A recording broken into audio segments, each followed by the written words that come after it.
Hello, this is Reverend Don Lewis coming to you from beautiful Chicago. And today our question comes to us from Wild Silver Wolf. Although I don't know that it was actually meant as a question. Wild Silver Wolf writes to tell us about a video that he saw in which the commentator remarked upon the idea of the knight in shining armor, and proceeded to say that she would not want a knight in shining armor, because the knight in shining armor is one who has never seen battle, and is all about theory rather than practice, whereas the knight in the beaten-up armor has actually had practical experience and could be some help to you. And the commentator goes on to say that as pagans we should not be afraid to wade out into practical experience with our theories and our ideas and bring them into the real world. And I'm assuming that this was posted in a desire for my commentary on it, but even if it wasn't, I'm going to comment. And I have to completely agree with this video that Wild Silver Wolf has seen. A lot of people are devoted to their theories, but never bring them into practice. Or to put it another way, they are the knights in shining armor who have never actually gone into battle and only have an idea of what they think it might be like. Whereas those who have actually done things know that it's often rather different than it seems. I'm put in mind of those people at the start of the First World War who were so excited that it was going to be such a glorious adventure, and 4 years later realized it was the destruction of their civilization, and were horrified by how they had looked forward to it when it first began, because they had no idea what was actually in store for them.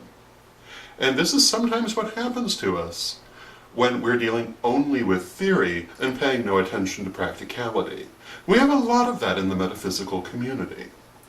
And it's almost always the case that when you take a theory into practical action, you'll learn new things about it, and virtually always it will be much more complicated in reality than in theory. And very often you'll find it's also more variable. There is a famous Zen koan which goes, "What is the sound of one hand clapping?" And many people will say, well, there is no sound. One hand can't clap, it takes two. But the answer is this. If you try it, you find out there is a sound. It isn't necessarily what you expected, and for some people it's quite a shock to realize it. But when we take a theory into practice, we often find that it is different than our anticipation. Now, I've seen a number of people over the years who have been frustrated with the fact that the answer to so many of the questions that I take on the vlog begins with, well, it depends on your circumstances, it depends on how you look at it, it depends on your preferences. But very often there isn't a single answer that will address all of those things. Because in reality, when you apply the theory, it can take many different forms. And there are also some theories which just plain don't work when you try them in practicality. And often the people who are devoted to those theories are horrified by the idea that reality might be different from their theory. And this causes a lot of trouble in our community as well. And you can usually tell the difference between the person who is living in theory versus the person who has actually taken their theories out into practical experience, because the former will usually be much more rigid and have a much narrower idea of how that theory would play out than the person who has actually played it out, who usually finds that things are much more complicated and much more variable.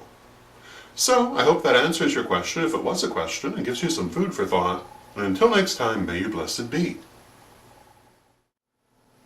Hello, this is Reverend Don Lewis coming to you from beautiful Chicago. And did you know that I have been a professional psychic for more than 30 years? I offer a variety of specialties, including clairvoyance, tarot, and past lives, either in person, or by phone, or even by email. So if you'd like to have a reading with me, you can set one up at witchschoolstore.com. I hope to hear from you, and until next time, may you blessed be.